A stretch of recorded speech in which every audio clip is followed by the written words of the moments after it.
America, Joe Biden was just on CBS. This is what he said to Errol, who's an African American journalist.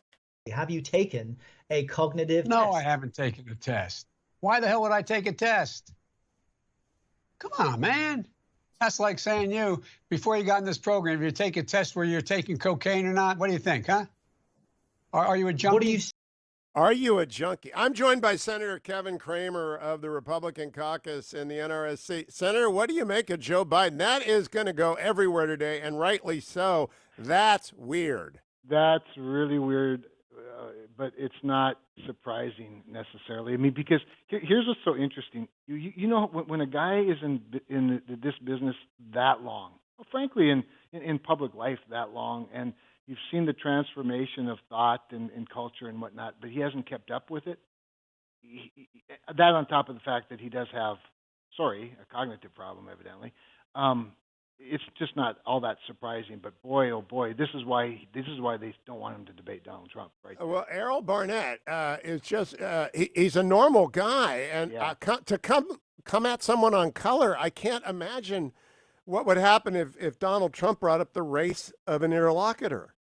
Well, it would be over the top, and of course, Joe Biden's correction or whatever it is he's going to come up with will make it all okay. Well, he didn't actually bring up race. He just asserted, "Are you using cocaine to a black?" It just seems. But look at how often the same happens the other way. To your point, all Donald Trump has to do is say something about anything, and it's race related. That's just a given.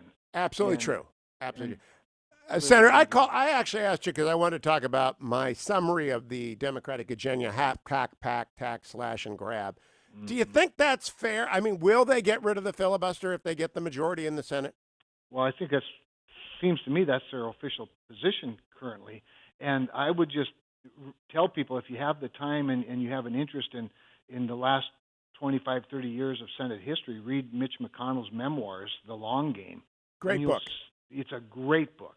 And now he's got the paperback out with the afterword, which talks about what we've been doing the last couple of years with regards to conservative judges. But that is a wonderful history, and you see at the time of the last 20 years or so, going back to even to Harry Reid, this trend was already happening. And of course, Harry Reid really did pull the nuclear trigger when he packed the circuit court here in Washington, D.C. So it seemed to me it was going to be inevitable if the Democrats ever got everything again, and now they've basically outed it. I think in some respects, President Obama raising the issue in his eulogy of John Lewis, at John Lewis's funeral, was really baiting the left. It's sort of like their motivation to get fired up about Joe Biden, whether he's capable or not. At the very least, here's what's at stake.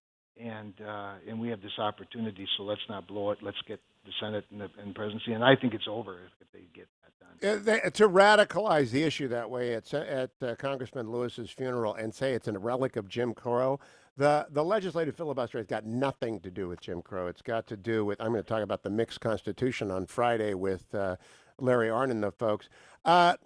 Senator Cramer, how does the Senate races look to you? I've had Senators Tillis and Perdue on today. You know, I've had McSally and Cory Gardner and Steve Daines on. Susan Collins should win. She's, I think, maybe the most influential senator in the Senate. But what's it look like to you when you look at the Republican map?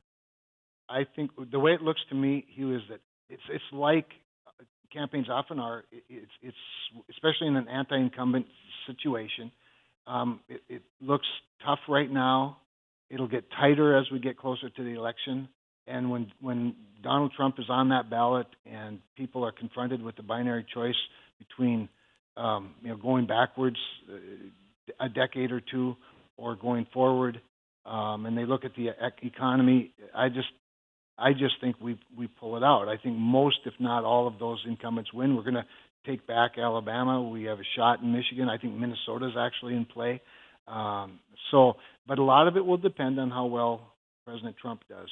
And to that point, we need debates, and we need fair debates. Do you believe the media is capable, or the debate commissions are capable, of coming up with people who ask Joe Biden tough questions like this crazy comment, are you a junkie? I mean, do we have anyone that will ask him these sorts of things? Well, not other than Fox News, we don't, and Fox News is 50-50. So I just don't. I worry about that part of it too, but I don't even think you can rely on the moderators or the questioners. I think Donald Trump will absolutely trounce him, and he'll bait him if he has to do it himself.